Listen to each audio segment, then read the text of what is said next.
Konnichiwa everyone, so here I'm again, Saniel T here in Japan. So it's our first time to attend the summer festival. So this is a part of the Matsuri festival, but this is like specified as firework festival. So correct me if I'm wrong kung part ito ng Matsuri Festival, but I've just seen the post online. So this is a part of Matsuri Festival, but they call it Firework Festival, of course. So nag-start to ng 7:30 PM, although na-late kami. So blessing in disguise na na-late kami, kahit naligaw kami ng landas dun sa train station. Kasi naabutan namin yung finale. So pagpasok pa lang namin dun sa around ng compound, paglabas namin dun sa train station, naririnig na namin yung ang lalakas na ang mga sound ng fireworks. Although hindi pa namin nakita kasi kailangan pa namin maglakad ng mga siguro 5 to 10 minutes from the train station. So medyo malayo siya.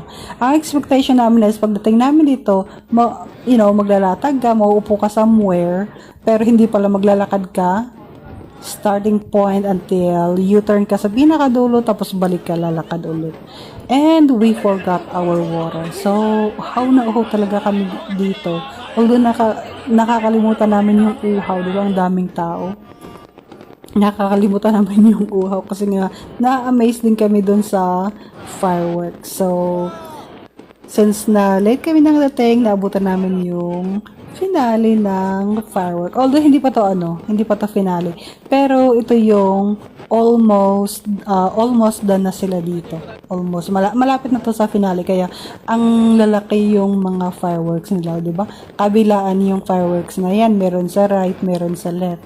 So, left, right, alternate yung pagpapaputok nila ng fireworks. So, malaki din ang nagastos nila dito kasi ilang oras din, 7:30 until I think 7:40 or 8:50 ang finale kasi parang past 9 na kami nakapunta kami sa convenience store, tapos syempre nauhaw yung mga tao, ang haba-haba nung pila.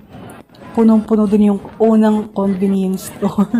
So, kailangan namin pumunta sa pinakadulo bago kami nakabili ng water.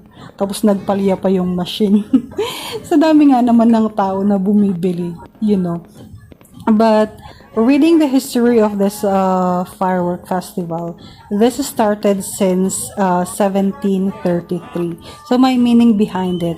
So, this is to commemorate or to remember the victim